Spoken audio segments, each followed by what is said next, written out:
Antonio Vergara, músico ecuatoriano, está presentando Amaxama, el quinto disco como solista. Estamos en contacto con él y vamos a hablar acerca de la filosofía que conlleva su quinto disco. Un gusto saludarlo, Antonio.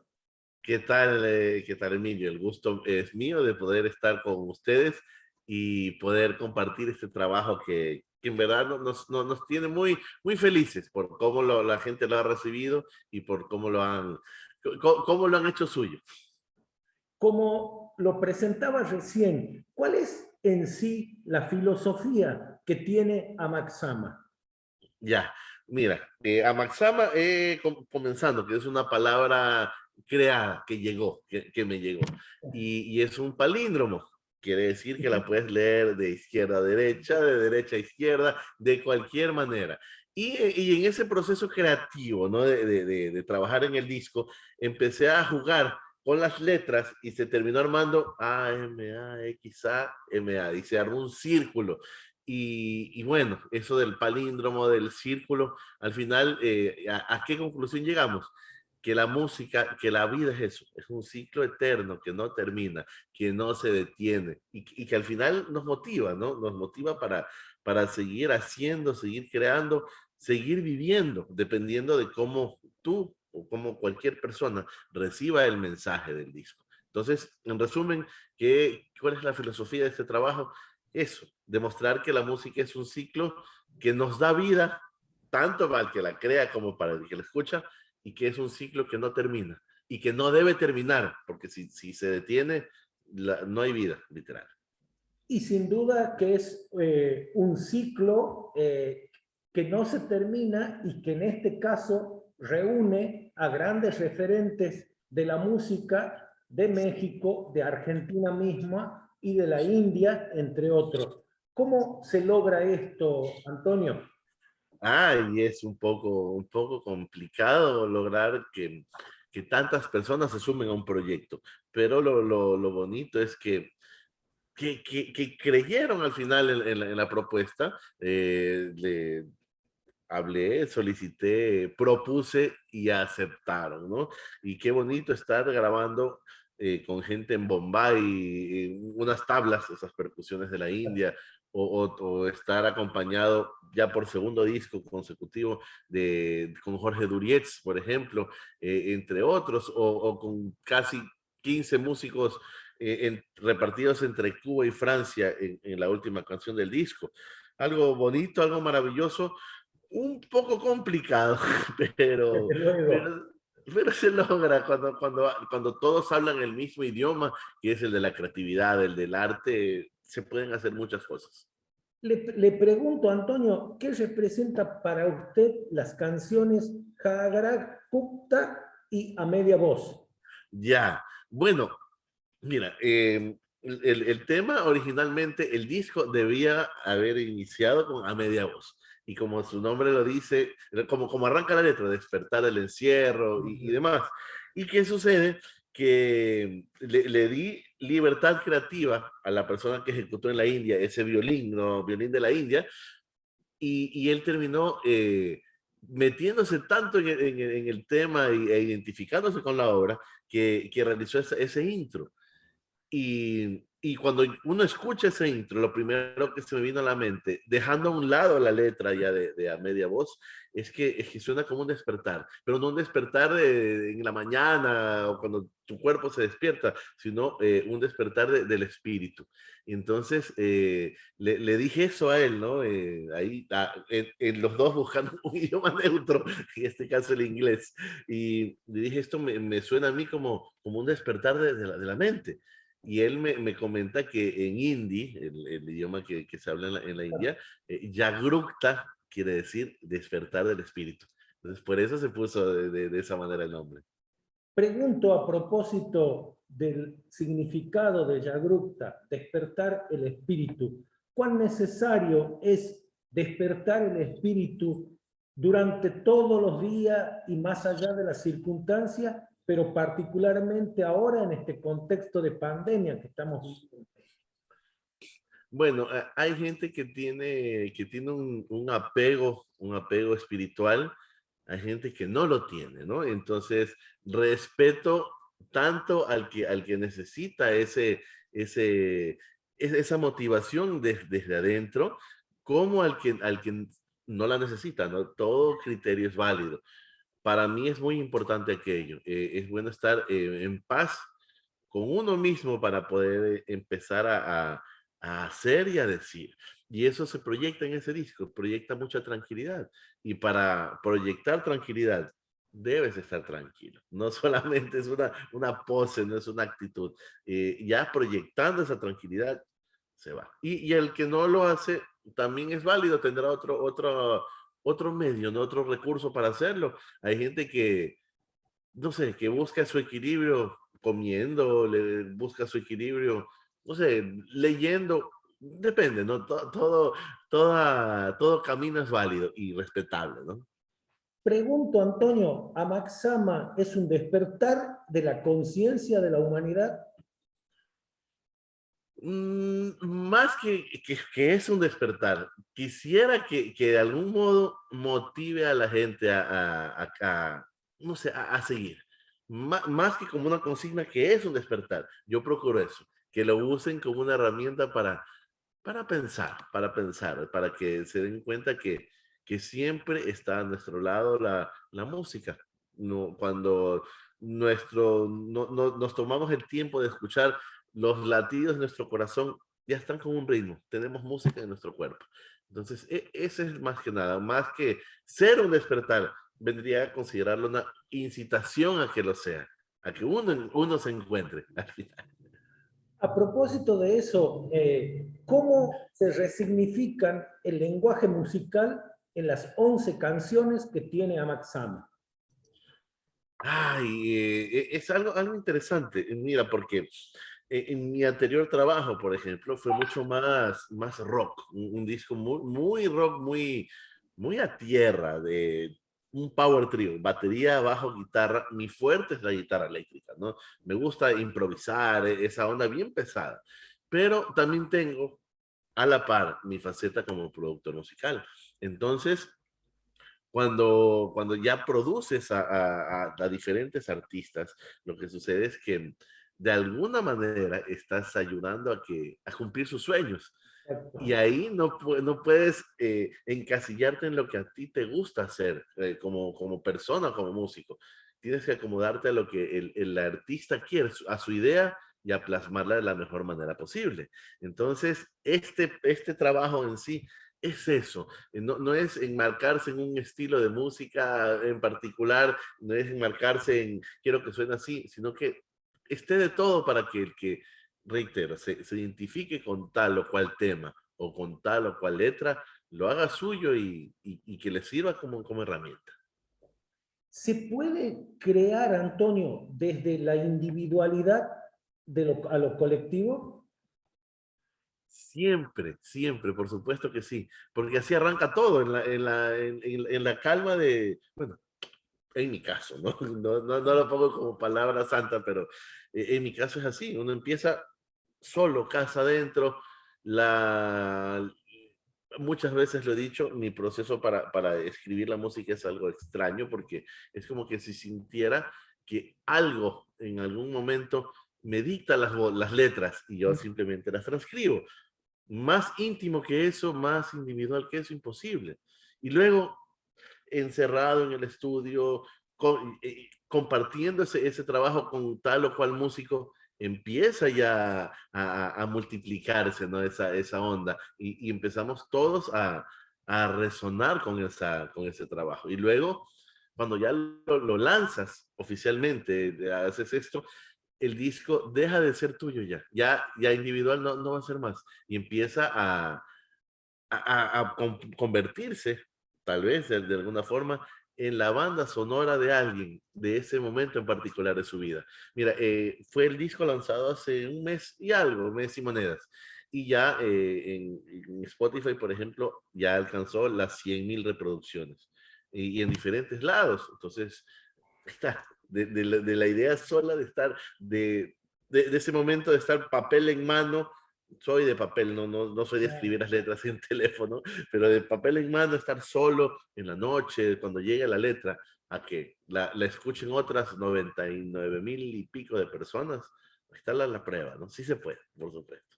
Le pregunto, ¿cómo logra usted conectar con la música o qué es lo que hace que usted logre conectar con la gente, transmitiendo emociones, transparentando su alma, liberando sus sentimientos, dejando de lado las estructuras cerebrales?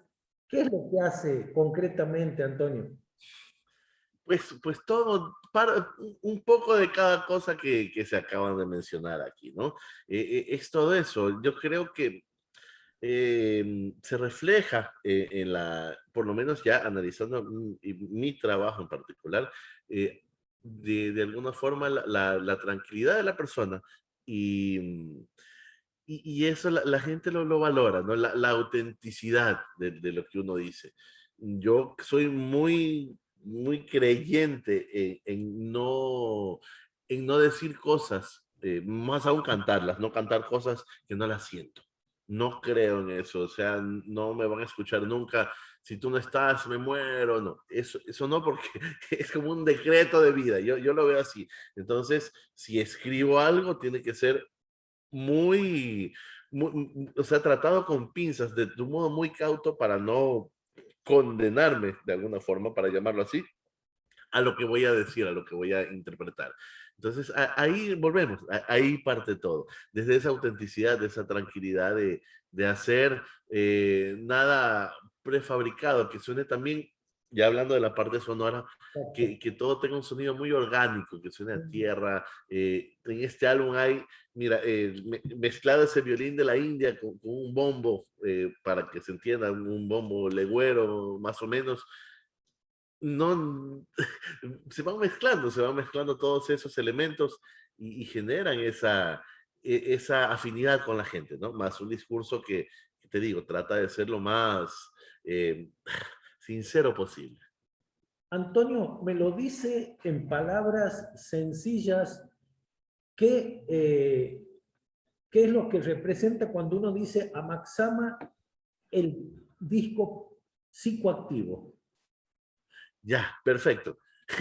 Genera ese despertar, volvamos al despertar. Este disco como tiene como es un viaje desde el comienzo en India con ese amanecer, con ese ocaso en Cuba, con una locura, va despertando diferentes sensaciones en la gente. No fue prefabricado así, por cierto, no es que me levanto un día y voy a hacer un disco. No se da de esa manera. En el camino fue formando ese trabajo y terminó convirtiéndose en lo que es. Y sí, mucha gente que está inmersa en el arte, no solamente en el arte sonoro, lo terminó diciendo, que tiene hasta reacciones psicoactivas, que lo motivan, que varios sentidos a la vez se estimulan con el trabajo y, bueno, pueden llevarlo a uno al llanto, a la alegría, a pensar. Y ahí está, empezar a generar reacciones y sensaciones. Antonio, usted Mil Cabezas lo graba con Pedro y Pablo. Creo que hay una afinidad terrible con ellos en lo que está, de todo lo que estamos hablando, ¿no? Totalmente, totalmente. Y hay algo muy interesante aquí. Yo cuando estudiaba Derecho, muchos años atrás en la universidad, por supuesto, volvemos a las bandas sonoras. No. Pedro y Pablo era la banda sonora perfecta para esos tiempos, ¿no? De esos discursos contestatarios, que a uno lo motivan para querer o creer que ese es el camino para cambiar el mundo. Luego uno se da cuenta que no se puede por esa vía, igual terminé la carrera. Pasó el tiempo y luego tuve el honor de conocerlo a Jorge, de producir temas a Jorge y nada, la tranquilidad también que irradia en ese par de tipos es maravillosa, ¿no? Tuve el honor de trabajar con él el año pasado en la canción Cuarendombe, que es un candombe en tiempos de cuarentena, ¿no? Y que cuenta con la participación de muchos de sus amigos, como Nito Mestre, Porchetto, Cubero Díaz, Fatoruso, Yavor, entre otros. Fue algo bonito. Y al final yo estaba produciendo y grabando guitarras en el disco, en ese tema, perdón, y le pedí a Jorge que interprete un tema mío del disco anterior. Le envié el tema y me dijo, pero me gusta cómo cantas, me encantaría que cantes en mi tema también. Y fue algo bonito de estar con todos esos tipos que en su momento estaban pegados en un póster, en un cuarto, en época de adolescencia. Ahora compartir canción, compartir micrófono, de verdad que fue maravilloso. Y sí, me identifico mucho con la obra de ellos, tan frontales, tan valientes en esa época tan dura, y se quedaron y lo dijeron y no se cansaron de decirlo, y ahí está, y siguen diciéndolo a pesar que han pasado algunos años, y lo seguirán diciendo porque su música ya ha quedado inmortalizada. Antonio, ¿me puede hablar del contenido de Alercey y Laberinto Rústico? Claro que sí. Eso fue una locura muy, muy interesante. Volvemos, las canciones llegan, me llegan las letras y demás. Pero en el caso particular de esa canción, Alercey, me llegó los acordes, me llegó la melodía.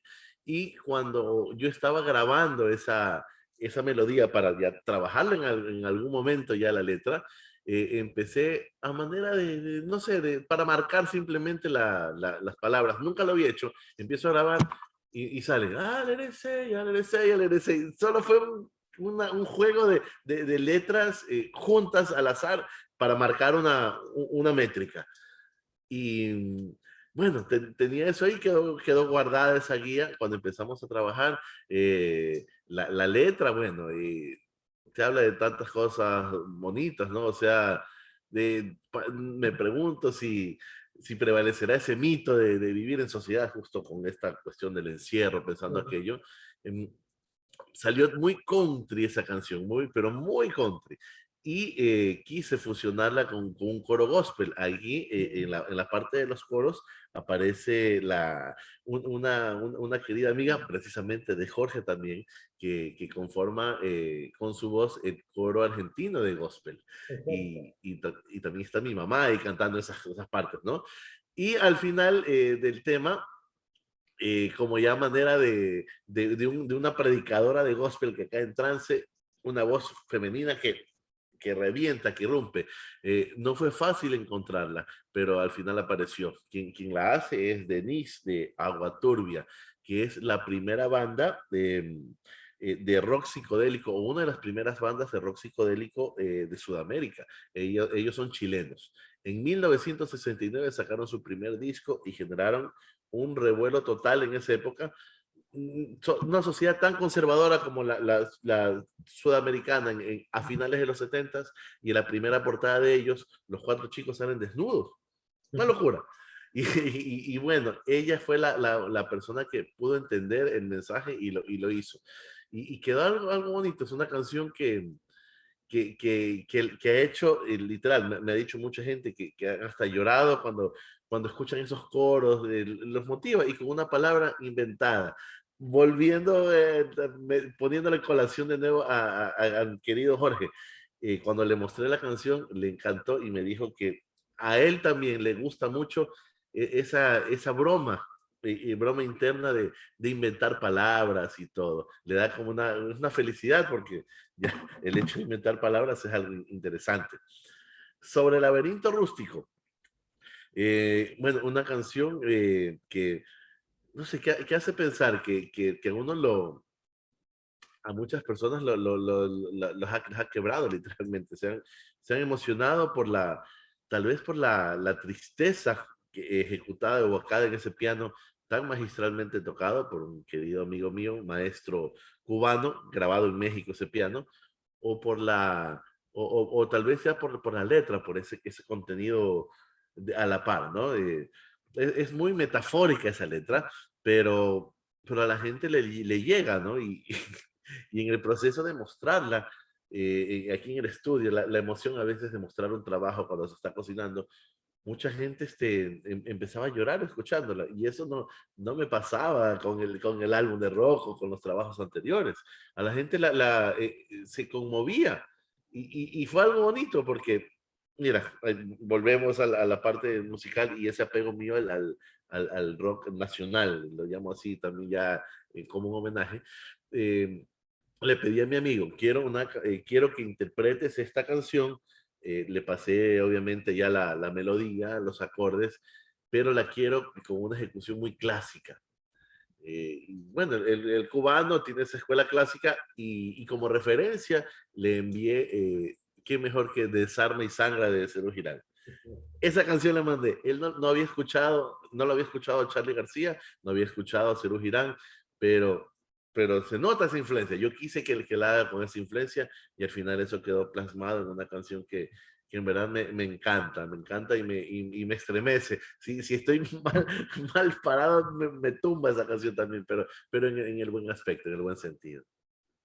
Antonio, ¿qué metáforas encierra, si es que la tiene, el hecho de haber diseñado la portada de su disco con fotografías de lugares que ya no existen en Guayaquil, en Ecuador? Claro, esa parte también es muy maravillosa. Mira, em, decidimos que un querido amigo, docente de Bellas Artes argentino, Lautaro Dores, él diseña la tapa. Estaba muy claro la portada, cómo yo iba a aparecer ahí. Es la primera vez que aparece una tapa, fue algo bonito. Y quien tomó la foto, me tomó la foto, es un queridísimo amigo mío que justamente él, sin saberlo en su momento, empezó a fotografiar lugares que ya no están aquí en mi ciudad, han sido demolidos, han sido derrocados, tumbados, ¿no? Eh, Perfecto, por un lado eso. Y él tiene una muestra muy grande de esa obra. Cuando empezamos a trabajar con Lautaro, ya diseñando la tapa, él me pide, por favor, necesito obras, no sé, fotos de tu amigo, ya que me cuentas eso. Y yo le mandé algunas fotos para entre 50 y 60 fotos. Y él, sin saberlo, elige precisamente esas fotos de lugares que ya no hay, esa ventana en la que mágicamente estoy sentado, que es no sé, mediados del siglo XIX, con ese pasamanos gigante que ya no hay, ya no existe. Le da un toque muy interesante, ¿no? Y también volvemos a eso, no hace falta poner ya en la tapa, dañaría la obra, poner el nombre del álbum, ya de por sí, ese remolino del pasamanos ya nos vuelve a hacer pensar en ese ciclo, ¿no? Y, sí, ahí empieza todo. Es esa metáfora, precisamente, ¿no? Estar y no estar,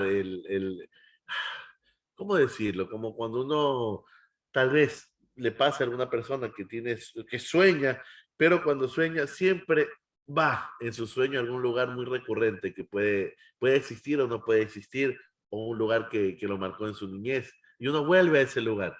Ahí está precisamente la metáfora de aquello, ¿no? Antonio, ¿qué ha significado para usted que lo premien con el Rising Star? Como lo dije cuando acepté el premio, ¿no? Esos reconocimientos son de papel, son de un pedazo de vidrio, son cosas que para cualquier otra persona no tienen ningún valor, no tienen valor para nadie. O sea, eh, es- pueden estar botados en algún lado y nadie ni siquiera los va a recoger. Pero para el que los recibe, en verdad no tienen precio, son invaluables porque de alguna manera tratan de decirnos que estamos haciendo las cosas bien, que vamos por el buen camino, que un disco sea reconocido en otro país, que el trabajo que estamos haciendo lo analicen personas y que digan, no, él va por un buen camino. En verdad que motiva mucho. Mi disco 4 el que fue lanzado el año pasado, y nos hizo ganar un premio al ingeniero de sonido del año en Estados Unidos. También ganamos un premio en Alemania como el mejor intérprete vocal en la categoría americana. para el que no conoce, categoría americana es una mezcla entre del blues y sus derivados, ¿no? Del country, folk y demás. Pero, como su nombre lo dice, es americana y no, no de nuestra América, sino solo la parte del norte. Entonces, entre 40, 50 postulados, todos de habla inglesa, entre alemanes, holandeses y sobre todo estadounidenses, y un solo latinoamericano, ese latinoamericano gana el premio en categoría americana. De verdad que fue algo maravilloso, ¿no? Y ahí está, o sea, no estamos tan equivocados, por un lado, y reitero, recibir esos pequeños reconocimientos a uno lo motiva para seguir y pensar ya en los trabajos que vendrán. Verdaderamente, Antonio, ha sido un gran gusto conversar con usted y ojalá que esta propuesta a Maxama sirva para el despertar de los espíritus, para el despertar de las conciencias y fundamentalmente para que esta humanidad sea más sana y menos hereje en todo momento, ¿no? Así que muchísimas gracias, Antonio. Ay, no, gracias, por el espacio, gracias por la oportunidad. Muy bien llevada la entrevista. Es bonito cuando la persona que está al otro lado se tomó el tiempo, la molestia de escuchar, de analizar, de comparar. Porque uno busca eso. Uno como lo comentamos hace un momento, ¿no? Uno literalmente se muestra tal cual es. Y el que sabe leer entre líneas entiende el mensaje literal y lo valoro en verdad sobremanera. Gracias por estar, gracias por el espacio. Qué bonito saber que ese disco se está difundiendo y en lugares tan bonitos como en el que te encuentras. Una tierra en particular que quiero muchísimo. No he tenido todavía el honor de estar allá en tu lugar específico, pero tengo que hacerlo. Tengo muchos seres queridos, inclusive ya familiares que están en tus tierras. Así que pronto tengo que ir y ojalá podamos superar esto y encontrarnos. En verdad que sí, lo digo. Muchas gracias, Antonio. Un gran abrazo, ¿eh? Muy amable. Un abrazo inmenso y a cuidarnos. Mucha sabiduría y fortaleza para sobrellevar estos momentos. Nada, un buen camino, hermano. Gracias, muy amable. Pasa muy bien. Adiós.